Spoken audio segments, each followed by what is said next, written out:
자, 사울이 죽었습니다. 다윗이 죽인 건 아닌 거죠. 다윗은 사울을 죽일 수 있는 순간이 두어 차례 있었지만은 하나님의 기름 부음 받은 자를 자기 손으로 댈 수 없다 하고서는 그런 죽일 수 있는 기회가 있었다는 흔적만 남기고 사울에게 손을 대지 않고 피해서 나왔었습니다.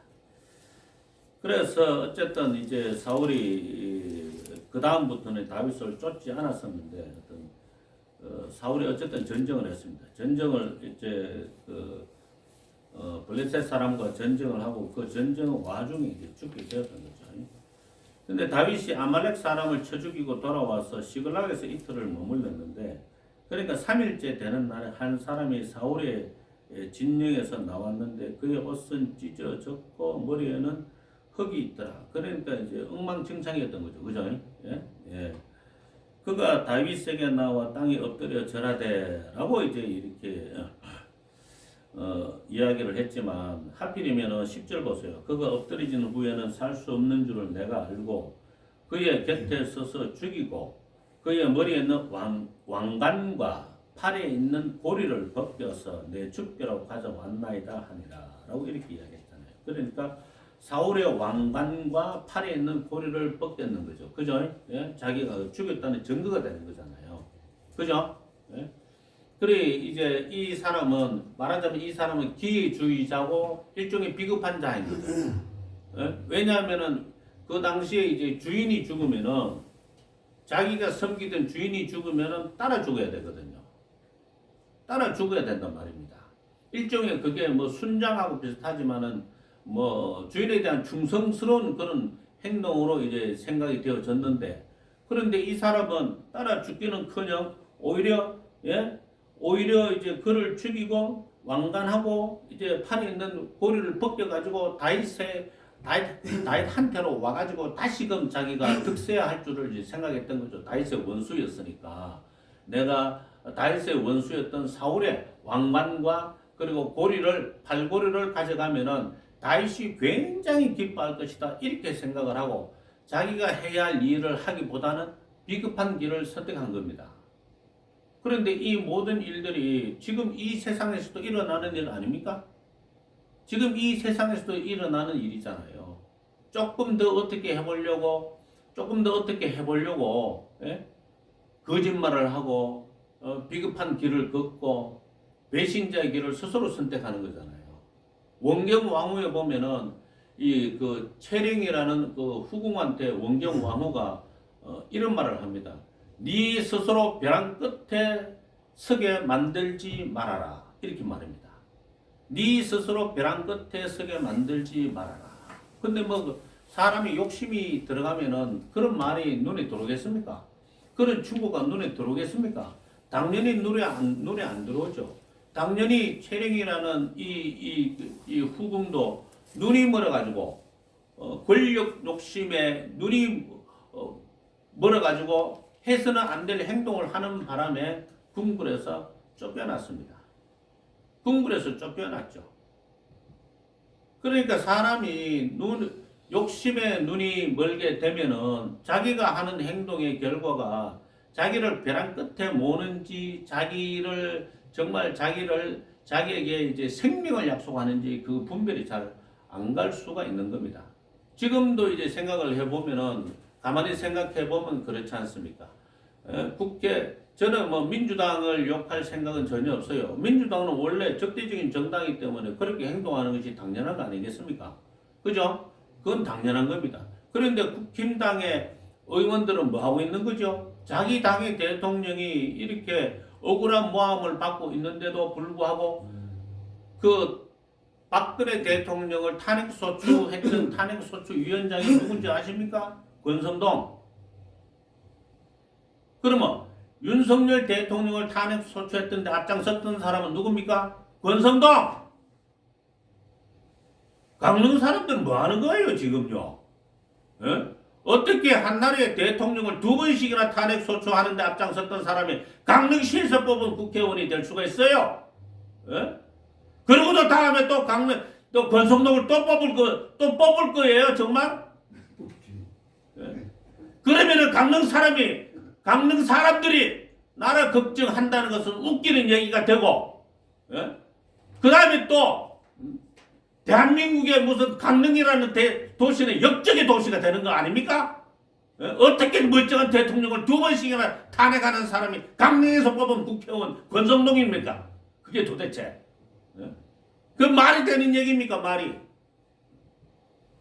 누구를 지금 우리가 욕할 수 있어요? 누구를요? 우리가 왜 전라도 사람을 욕해요? 자기들 그냥 성향대로, 자기들 사상대로, 이데올로기대로, 방향대로 가는 것에 불과하지 않습니까? 그럼에도 불구하고 법과 양심을 어기고 원칙을 어기는 것에 대해서 전라도 광주 사람들도 붕괴를 하고 분노를 해가지고 윤석열 대통령에 대한 지지가 40% 이상이 넘게 나왔다는 게 뭘 의미하겠어요? 그런데도 권성동을 또 다시 또 뽑는다고? 있을 수가 없는 얘기라고 생각합니다. 정말 있을 수가 없는 얘기예요. 강릉을 역적의 도시로 만들 일이 있는 겁니까? 역적 한 사람을 배출하는 게 그렇게도 뭐 즐겁고 좋은 일이고, 그리고는 뒤로 와서는 또 나라를 걱정을 하는 겁니까? 이건 뭐 모순도 이만한 모순이 없고 위선도 이만한 위선이 없는 것과 저는 똑같다고 생각합니다. 저는 똑같다고요.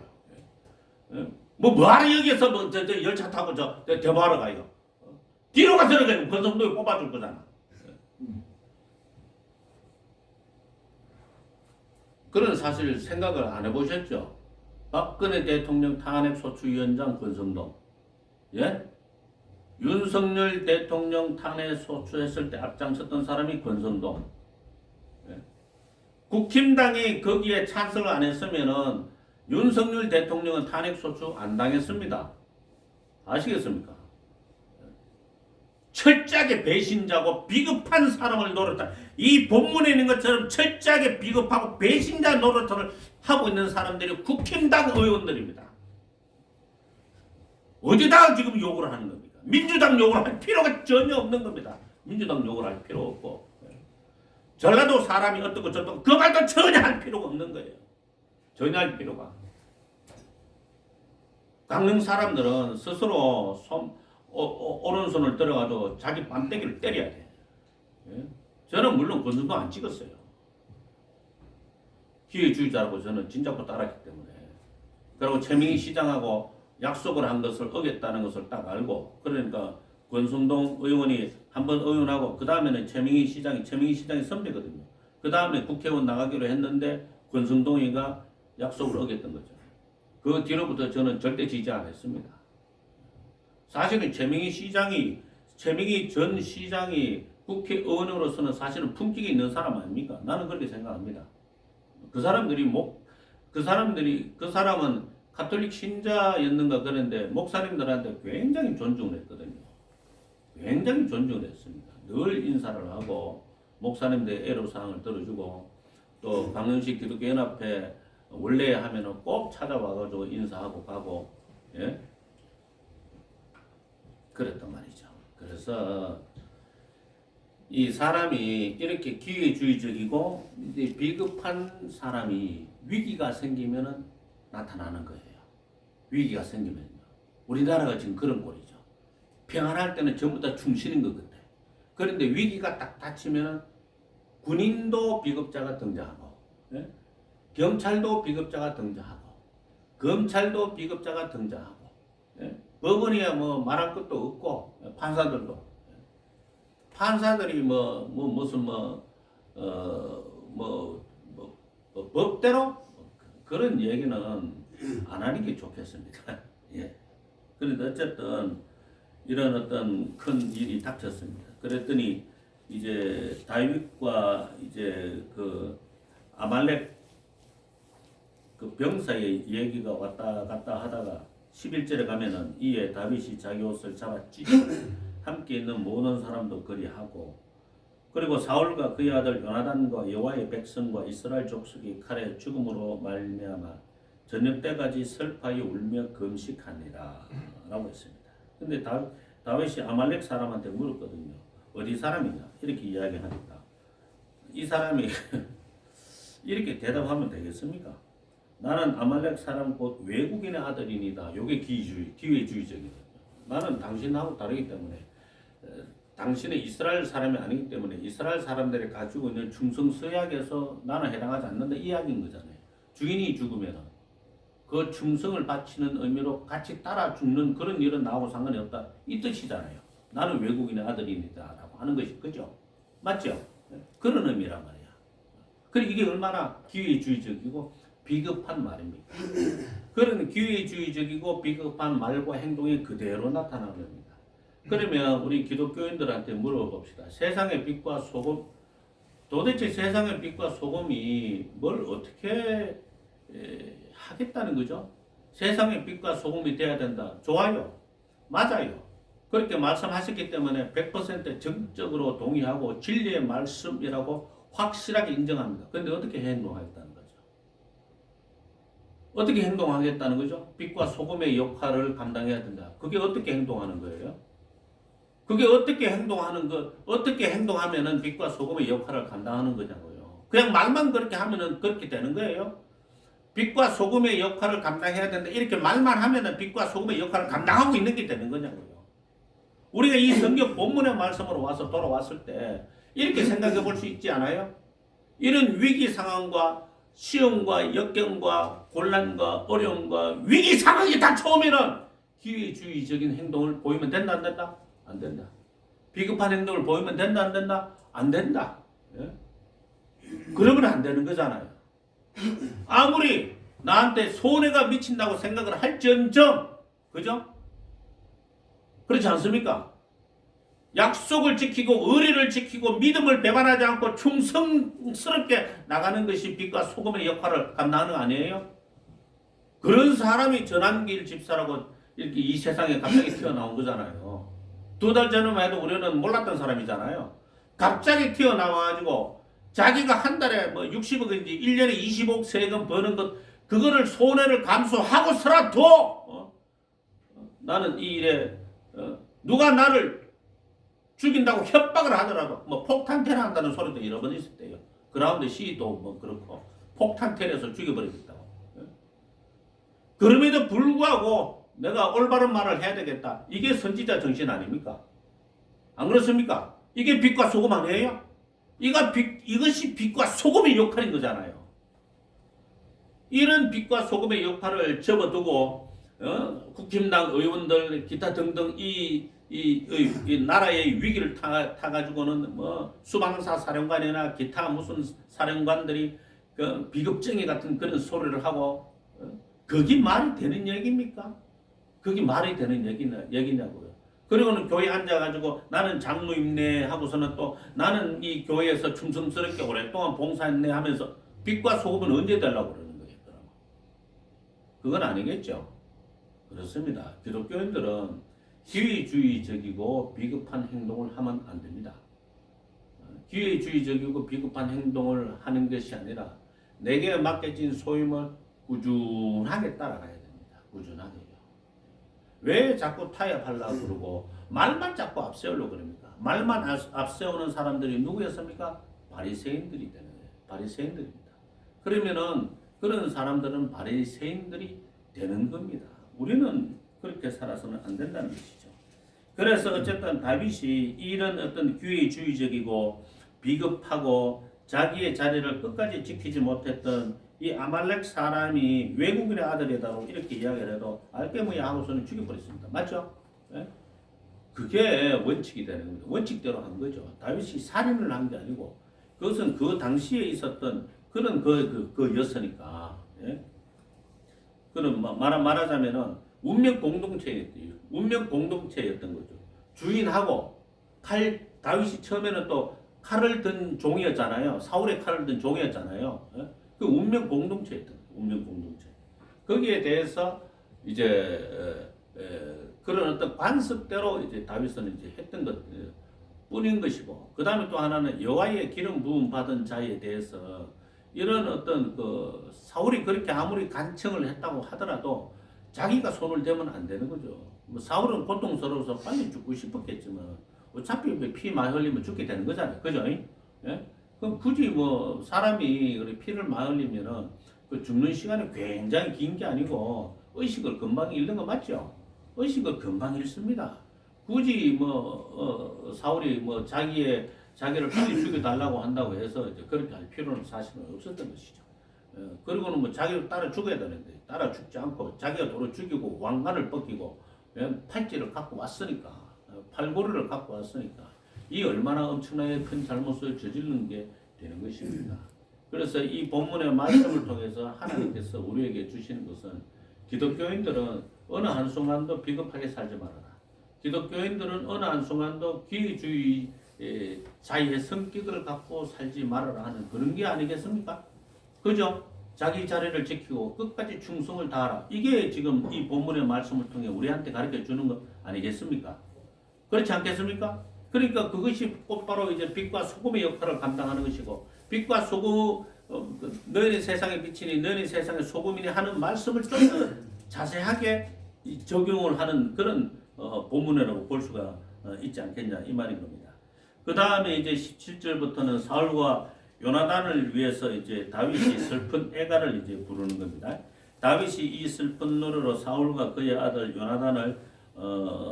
요나단을 슬퍼하고, 번역 참 이 희한하게 이런 한자를 이제 쓰시는 거 보니까 참 좀 그 시간이 조상하고 뭐야 조상하고. 이거는 우리 기독교인이 쓰는 단어는 아닌 것 같습니다. 쓸 단어는 아닌 것 같은데 조상하고 참 번역 참. 그의 아들 요나단을 이제 슬퍼하고 명령하여 그것을 유다 족속에게 가르치라 하였으니 곧 활로 야살의 책에 기록되었으니 자, 이스라엘아 내 영광의 산 위에서 죽임을 당하였도다. 오호라 두 용사가 엎드러졌도다. 이 일을 가드에도 알리지 말며 아스글론 거리에도 전파하지 말지어다. 블레셋 사람들의 딸들이 기부한다. 할례받지 못한 자의 딸들이 개가를 부를까 염려로다. 길보아 산들아 그 위에 이슬과 비가 내리지 않으며 재물 낼 밭도 없을지어다.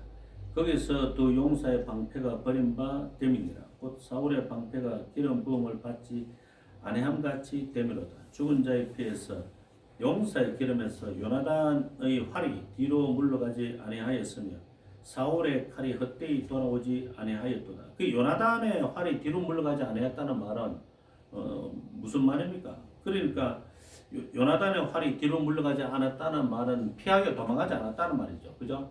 끝까지 앞으로 돌진했다는 말인 거죠. 그러면 사울이 죽은 것보다 사실은 다윗은 요나단이 죽은 것에 대한 더 큰 슬픔을 가지고 있었겠죠. 그죠? 정말 진심으로 마음으로 사랑했던 친구였으니까 말입니다. 그죠? 예? 그러면 친구가 죽었다고 그렇게 슬퍼할 일이 있나? 있죠. 예를 들어서 이제 키아누 리버스 같은 경우는 이제 그 키아누 리버스가 타고 있는 오토바이가 1970년산이거든요. 지금으로 따지면 50년 된 오토바이란 말입니다. 55년쯤 된 오토바이인데 아직도 이제 타고 다녀요. 그 오토바이를요. 그 오토바이를 타고 다니는데 지금은 명품 바이크야. 나오지도 않지만은 하도 오래된 거 관리를 너무 잘해가지고 아직도 타고 다니는 그 명품이 된 거지. 키아누 리버스가 타고 다니는 것 때문에 명품이 됐는데, 그러면 그 키아누 리버스는 왜 새로운 오토바이가 멋진 것들이 굉장히 많은데 오늘 베델 그리스도 교회에서 또 김치 한 통을 줘서 이제 사택에 들고 왔습니다. 또 한 통을 더 주겠다 하는데 한 통 더 오면 이제 목사님께 갖다 드려야죠. 아무튼 키아누 리버스가 왜 그 오토바이를 애지중지하면서 그렇게는 50년이 넘는 세월 동안 타고 다니지 아세요?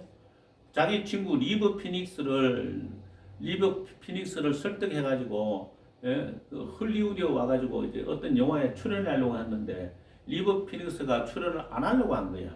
그런데 그걸 설득을 해가지고 그 오토바이 뒤에 태워가지고 말하자면 미국 동해안 쪽에서 미국 동해안 쪽, 한국을 마주보고 있는 쪽은 서해안 쪽이잖아요.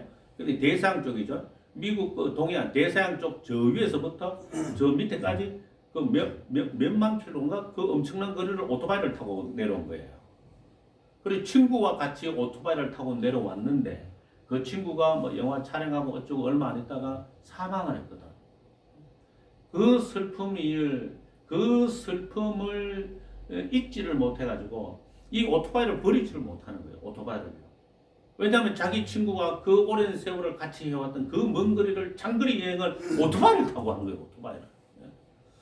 그것 때문에 지금도 이제 오토바이를 이제 타고 다니고 또 친구를 잃은 슬픔 또 자기의 이제 그 사랑하는 아이와 약혼녀를 잃어버린 슬픔 그것 때문에 뭐 노숙자 생활하고 돈이 뭐 4천억씩 넘게 있어도 노숙자 생활하고 뭐 이러고 이제 살고 있는데 그러니까 정말 마음으로 이렇게 사랑을 하게 되면은 진심으로 진심 어린 이제 우정 사랑하는 친구였으면은 이 친구가 죽은 것 때문에 얼마나 극심한 슬픔과 고통이 오겠네 하는 것입니다. 이성적인 생각만 하지 말라는 이런 뜻이죠. 제 이야기는요.